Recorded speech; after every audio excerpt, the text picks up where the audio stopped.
এই হাতে আছে একের রাশি নীল, বাতাসের আছে কিছু গন্ধ। গাইস, তো বিষয়টা হচ্ছে এখন বর্ষাকাল আসতেছে আর আবহাওয়াটা কত সুন্দর দেখেন। হালকা বৃষ্টি পড়তেছে আকাশ থেকে, মেঘলা আকাশ। আর আমি হেঁটে যাচ্ছি আমাদের গ্রামে। তো গ্রামে কয়েকদিন পর পরই আসা, আর এখানে অনেক ভিডিও করা হয়, হয়তো আপনারা বিরক্ত হন। যাই হোক,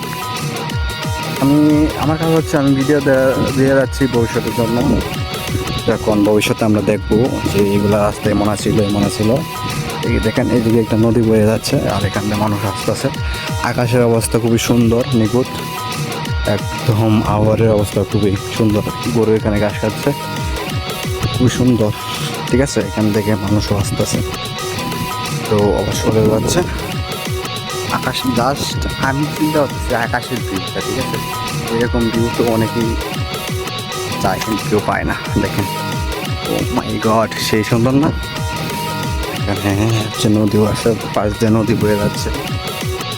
আচ্ছা, আমি চিন্তা করতেছি ভবিষ্যতে যখন এই রাস্তাগুলো আরো উন্নত হবে, তখন কিন্তু আমরা এগুলাকে দেখতে পাবো আমাদের ভিডিওর মাধ্যমে। ঠিক আছে, যে আইডি নষ্ট না হয়। যাই হোক, আশা করি নষ্ট হবে না।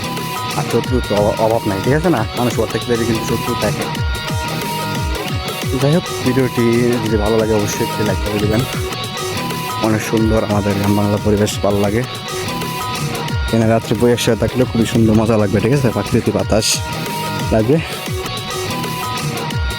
আর এখান থেকে কিন্তু একটা নদী বয়ে যাচ্ছে। এই কথাটা 3বার বলা হচ্ছে, কারণ হচ্ছে গিয়ে নদীটা খুবই ভালো লাগে, আমরা স্নান করি মাঝে মাঝে। আর এখানে একটা বীজ, সেই না? তো সবাই ভালো থাকবেন, ধন্যবাদ সবাই।